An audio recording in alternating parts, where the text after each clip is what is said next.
하나님께서 우리와 함께 하심 그 가운데 우리가 온전히 기대하며 또 하루를 늘 새롭게 그 은혜 가운데 살아가는 저와 여러분의 삶이 되어 줄 수 있기를 주님의 이름으로 축원드립니다.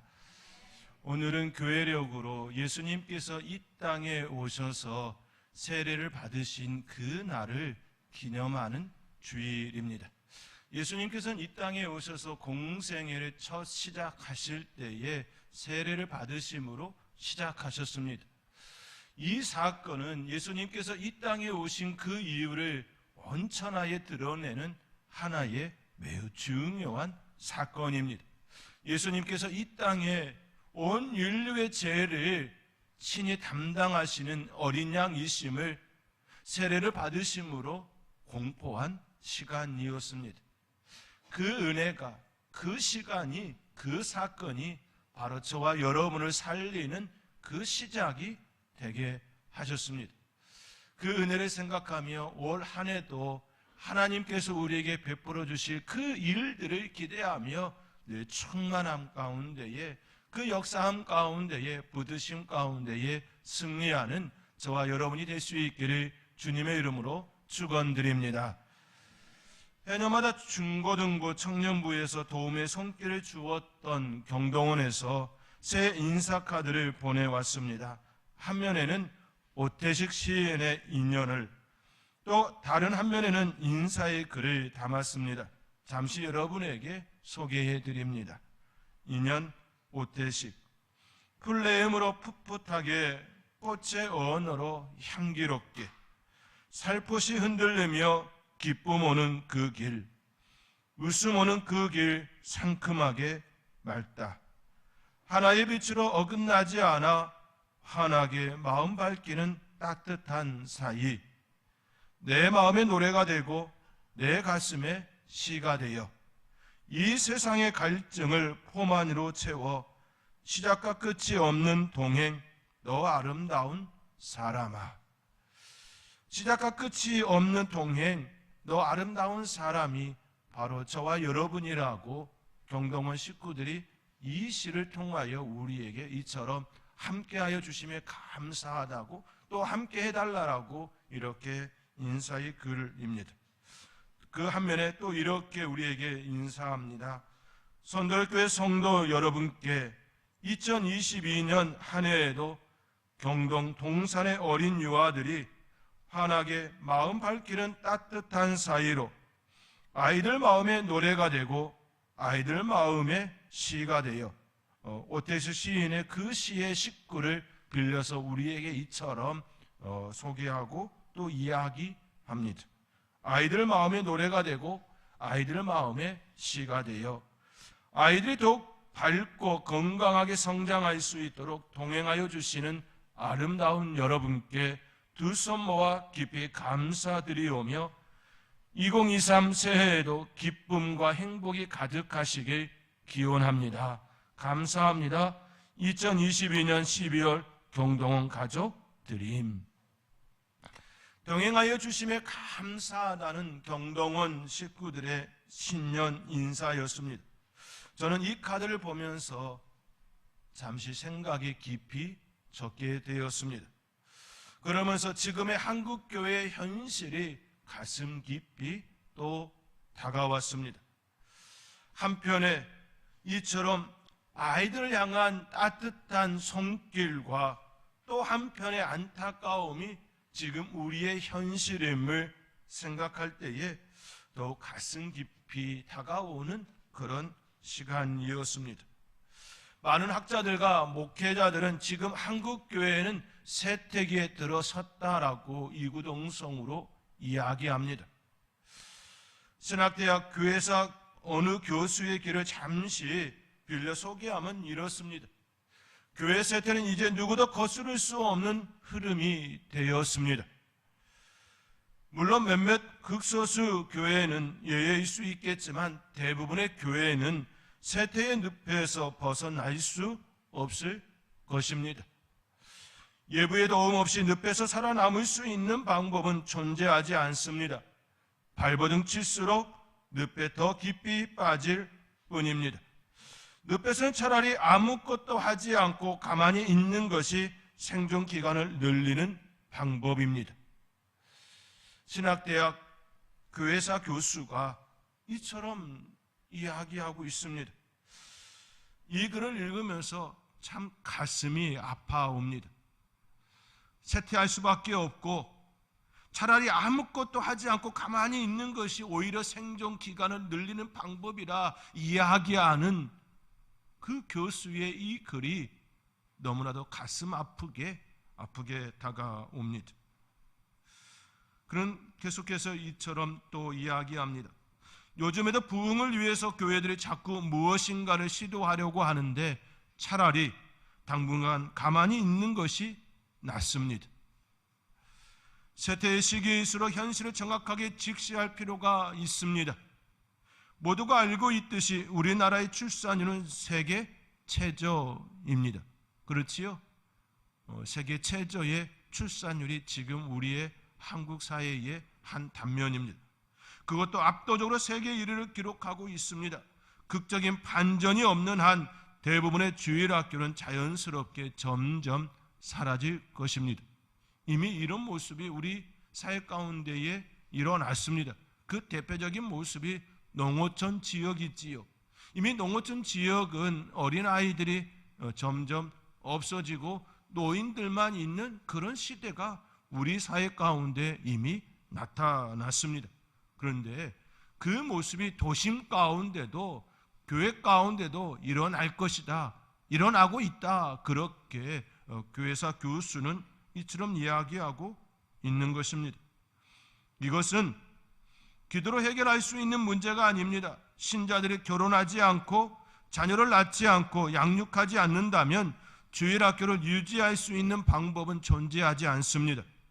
앞으로 교회당 안에는 어린이들이 적든지 없든지 둘 중에 하나일 것입니다. 어린이들이 없는 교회가 존재할 수 있을까? 그런 물음표를 던집니다. 당분간은 존재할 수 있을 것입니다. 하지만 어린 자녀를 둔 부모, 성도는 기회가 되면, 아니 기회를 만들어서라도 자녀의 신앙 교육을 위해 주일 학교가 있는 교회로 옮길 것입니다. 이미 우리 사회 가운데에 이런 현상들이 일어나고 있습니다. 그렇게 되면 어린이가 없거나 적은 교회는 어린이가 없는 부모만 있는 교회로 변하고, 그 부모들이 세상을 떠나기 시작하면 교회당 안에는 노인들만 남을 것입니다. 실제로 오늘날 경로당처럼 변한 교회들이 계속 증가하고 있습니다. 혁명적인 변화 없이 이런 상황은 바뀌지 않을 것입니다. 교회사 교수가 너무나 적나라하게 지금 한국 사회와 한국 교회의 민낯을 이야기합니다.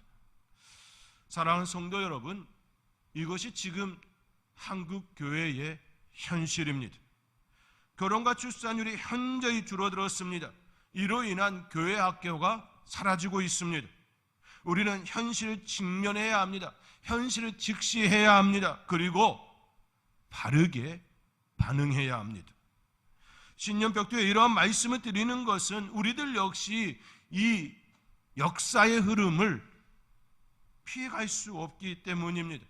우리들 역시 시대의 이 흐름 속에 결코 피해갈 수 없는 존재들이기 때문입니다. 그렇기에 그 속에서 바르게 직시하고 바르게 반응해야 하기 때문입니다. 생각지 않으면, 준비하지 않으면 우리들 역시 그 소용돌이 속에서 함께 휩쓸려 가고 말 것입니다. 이러한 시대의 흐름 속에서 온전히 하나님의 마음을 품고 한 걸음 한 걸음 발걸음을 내디딜 수 있는 저와 여러분이 될 수 있기를 주님의 이름으로 권면드립니다.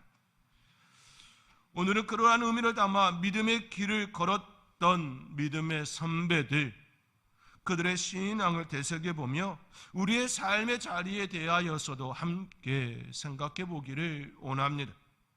우리는 그 첫 시간으로 초대교회의 중추적인 역할을 감당하였던 사도 바울의 신앙, 사도 바울의 그 삶에 대해 함께 살펴보고자 합니다. 사도 바울은 부활하신 예수님을 만난 이후 바나바와 함께 선교지를 자신의 목회지로 삼고 다녔던 선교사입니다. 그는 안디옥, 터키, 그리스, 이탈리아, 로마에 이르기까지 하나님의 말씀을 들고 길을 나섰던 선교사이자 목회자입니다. 하나님의 말씀을 들고 길을 나섰던 선교사입니다. 그러한 그가 가장 먼저 편지를 보낸 것이 갈라디아 교회입니다. 갈라디아서는 소아시아에 있는 교회들에게 보낸 바울의 첫 번째 서신입니다. 갈라디아서 전체 메시지는 다른 복음은 없습니다. 오직 예수 그리스도를 통해 그를 믿음으로 구원을 얻는다라는 이신칭의를 말하고 있습니다. 그리고 더 나아가 그리스도인의 삶의 자세와 성화에 대해 이야기합니다. 그가 가장 먼저 편지한 그 편지에 담긴 내용이 오직 예수 그리스도를 믿음으로 구원을 얻을 수 있다라고 하는 그 메시지입니다. 그리고 그리스도인으로서의 삶과 성화에 대하여 이야기하고 있다라고 하는 건 우리가 의미심장하게 깊이 생각해야 될 부분일 것입니다. 사도 바울은 부활의 주님을 만난 이후 그의 삶의 전체가 바뀌었습니다. 조금 튼 것이 아니라 그의 삶 전반에 모든 사고와 삶의 방식까지도 180도 온전히 바꾸어 놓았습니다. 율법에 매여 자유가 무엇인지 바르게 인식하지 못하고 진리를 배척했던 그 삶의 자리가 아닌 오직 진리를 알고 부활하신 주님, 그 주님의 그 삶의 자리를 온전히 깨닫고 그 안에서 참된 자유를 누리는 그 삶을 사는 전혀 새로운 방향으로 그의 인생이 바뀐 시간이었습니다. 그리스도인이 되었습니다. 그는 그리스도와 함께 살아간 하나님의 사람이었습니다. 그가 이처럼 살아갈 수 있었던 근본적인 이유는 오늘 본문이 말하는 것처럼 그리스도와 함께 십자가에 못 박혔고 다시 살았기 때문입니다. 오늘 본문의 말씀 우리 함께 읽겠습니다. 내가 그리스도와 함께 십자가에 못 박혔나니 그런즉 이제는 내가 사는 것이 아니요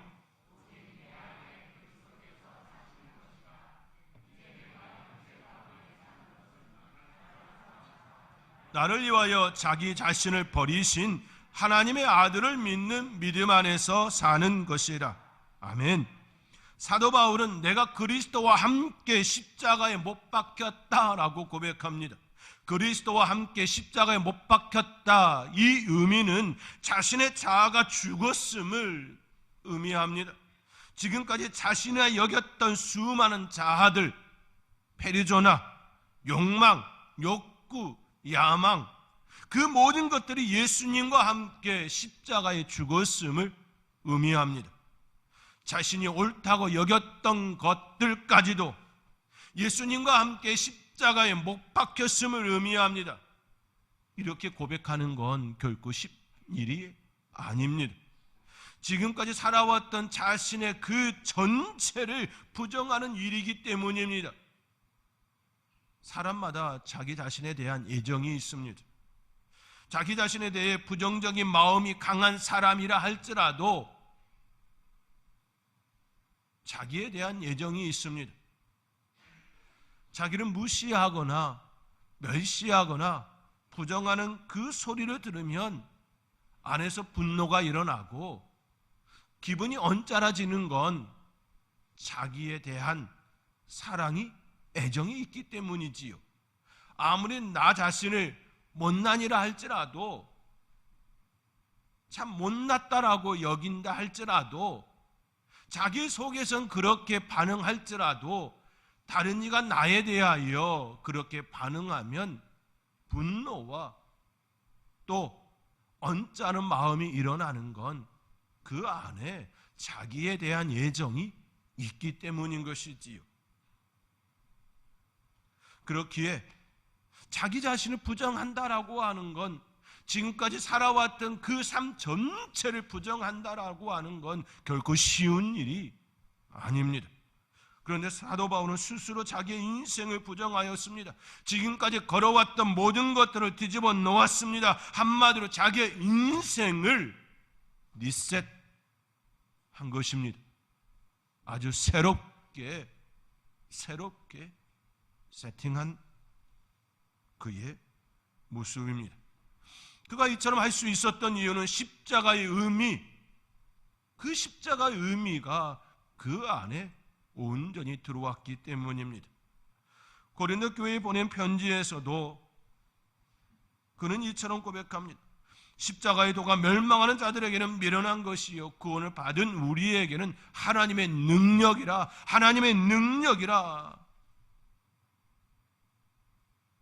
십자가의 도가 멸망하는 자들에게는 미련한 것이지요. 잔악한 살인자나 강도들이 받는 그 형벌 아닙니까? 실패자로 여기는, 세상의 죄인이라 낙인 찍는 그 일이었습니다.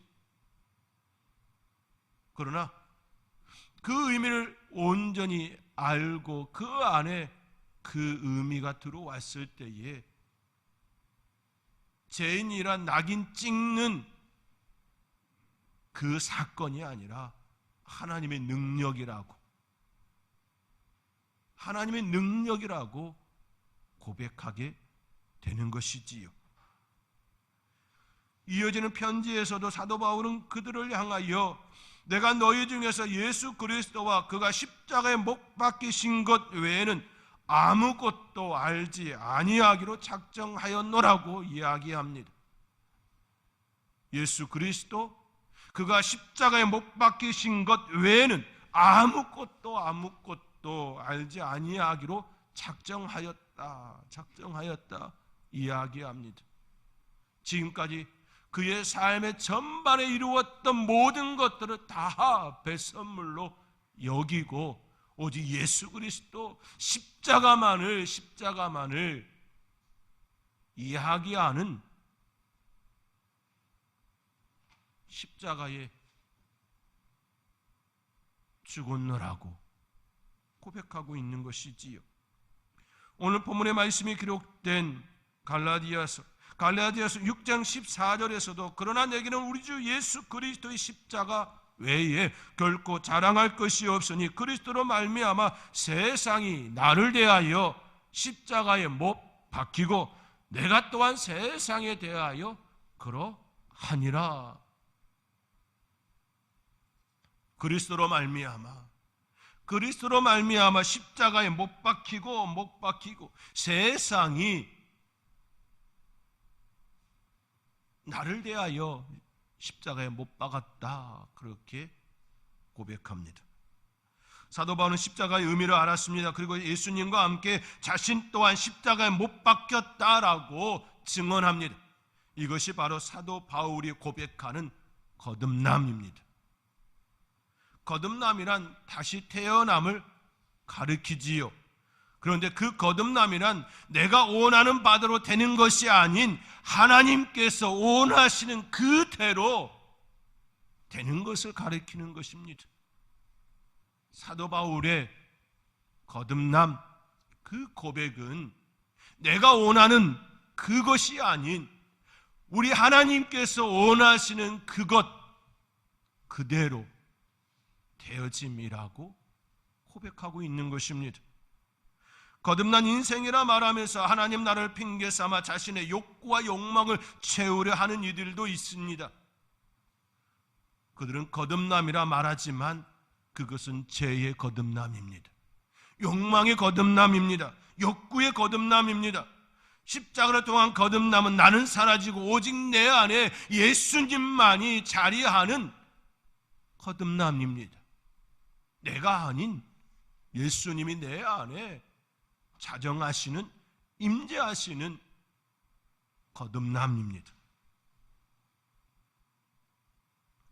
그러므로 거듭난 인생을 산다고 말할 때에는 내 삶의 기준이 하나님의 말씀이고, 내 삶의 목적은 하나님의 나라이고, 내 삶의 덕목은 예수님의 성품, 예수님의 성품이어야 합니다. 그렇지 않고 자신의 욕망이나 욕구를 채우며 명예와 권세를 바란다면 그것은 이미 잘못된 방향이고 생각입니다. 그렇게 사도 바울은 오늘 본문 중반절에 이제는 내가 사는 것이 아니요, 이제는 내가 사는 것이 아니요 오직 내 안에 그리스도께서 사는 것이라 고백하는 것입니다. 나는 십자가의 그리스도와 함께 못 박혔으니 이제 사는 건 내가 아니라는 고백입니다. 오직 내 안에 그리스도께서 사시는 것이라고 천명하고 있습니다. 이것이 바로 사도 바울의 신앙 고백입니다. 철저히 자신은 없어지고 오직 예수님만을 드러내는 삶을 살겠노라고 하는 그런 고백입니다. 지금까지 자기의 모든 인생에 일어났던 모든 것들이 다 부정된다 할지라도 그것으로 인하여 화가 나거나 분노가 일어나거나 언짢아지는 것이 아니라 오직 예수님만 드러날 수 있다면, 자기 안에 예수님만 자랑이 되어질 수 있다면 그것으로 만족하며 살겠노라고 하는 그런 고백인 것입니다. 자신의 주인이 바뀌었음을 의미합니다. 나의 삶의 주인이 이젠 내가 아니라 오직 예수님으로 삼겠노라고 하는, 아니 예수님이라고 고백하고 있는 증언입니다. 이것이 바로 사도 바울이 우리에게 보여준 신앙입니다. 우리는 종종 너무 가볍게 십자가를 이야기할 때가 있습니다. 십자가의 사랑만을 이야기할 때가 있습니다.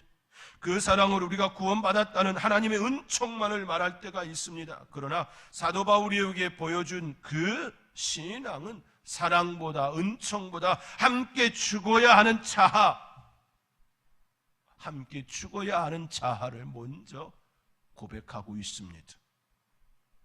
함께 죽어야 할 자아는 죽지 않고 내 삶은 그대로 유지한 채 오직 하나님의 사랑만, 하나님의 은총만 내 안에 역사되어지기를 간구한다면 이는 도둑의 심보일 것입니다.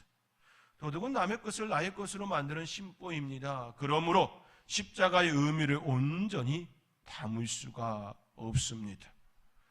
십자가의 의미를 전한 사도 바울은 한 걸음 더 나아가 그의 삶의 방향과 자세를 고백합니다.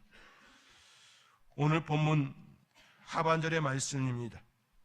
오늘 본문의 말씀 우리 다시 함께 읽겠습니다. 내가 그리스도와 함께 십자가에 못 박혔나니 그런즉 이제는 내가 사는 것이 아니요 오직 내 안에 그리스도께서 사시는 것이라. 이제 내가 육체 가운데 사는 것은 나를 사랑하사 나를 위하여 자기 자신을 버리신 하나님의 아들을 믿는 믿음 안에서 사는 것이라. 이제 내가 육체 가운데 사는 것은 나를 사랑하사 나를 위하여 자기 자신을 버리신 하나님의 아들을 믿는 믿음 안에서 사는 것이라. 사도 바울은 예수님의 사랑이 무엇인지 알았습니다. 그 사랑은 자기 자신을 버리신 사랑이었습니다. 사도 바울이 그리스도와 함께 십자가에 못 박았다고 고백하는 것도 그 사랑을 알았기 때문입니다. 그리고 이제 그 사랑으로 인해 그를 믿는 믿음 안에서 살겠노라고,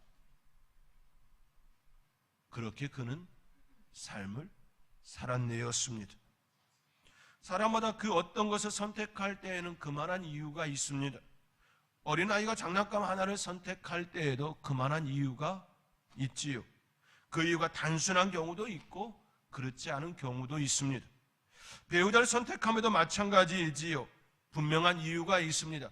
배우자가 이뻐서, 잘생겨서 선택한 경우도 있고, 살림을 잘할 것 같아서, 책임져 줄 것 같아서, 성실하게 잘 살 것 같아서, 아름다운 가정을 꾸밀 수 있을 것 같아서, 똑똑해 보여서 선택한 경우도 있을 것입니다.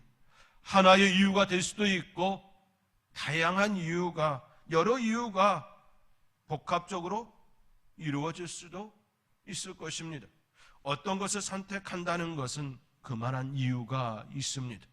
사도 바울은 하나님을 아들 믿는 믿음 안에서 사는 것을 선택하였습니다. 그것이 그의 삶의 방향이고 태도였습니다. 그가 이처럼 선택한 이유는 자기를 사랑하사 자기를 위하여 자기 생명을 버리신 예수 그리스도,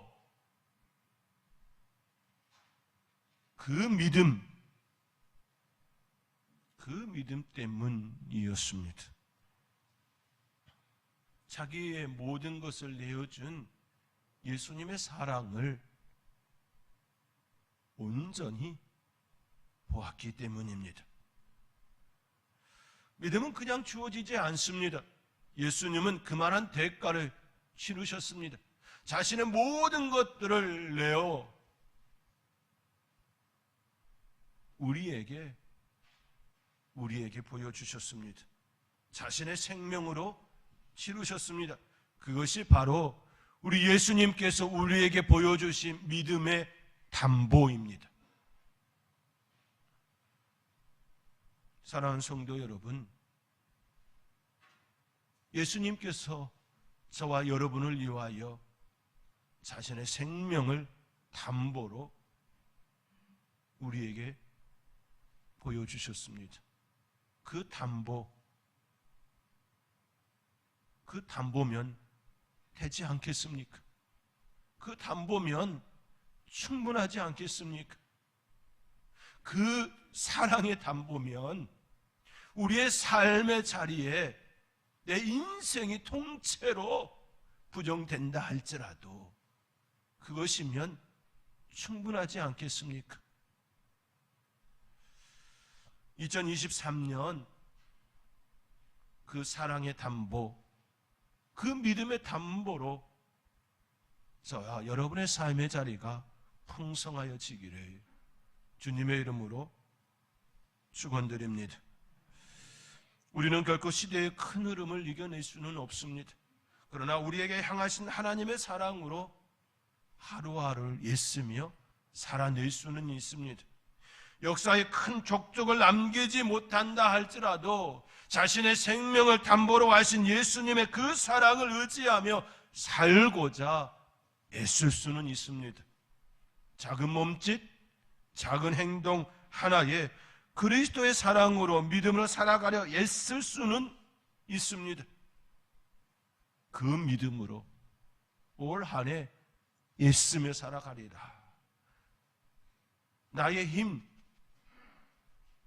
애쓰며 나의 삶의 자리에서 애쓰며 살아가리라 고백하며 주님과 함께 그리스도와 함께 하나님의 아들을 믿는 그 믿음으로 살아내는 저와 여러분이 될 수 있기를 주님의 이름으로 축원드립니다. 기도하겠습니다.